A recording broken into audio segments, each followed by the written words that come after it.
Wrapper बादशाह और पाकिस्तानी अदाकारा हानिया आमिर के अफेयर के चर्चे। ये क्या है?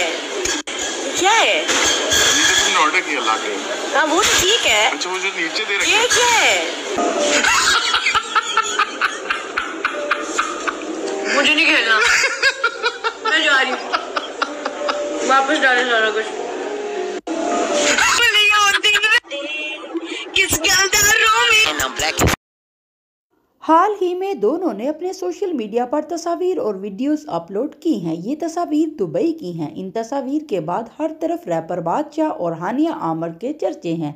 हाल ही में बादशाह का नाम मलूनल ठाकर के साथ जुड़ा था, जब बादशाह को अदाकारा के साथ एक ही गाड़ी से एक पार्टी में आते देखा गया था।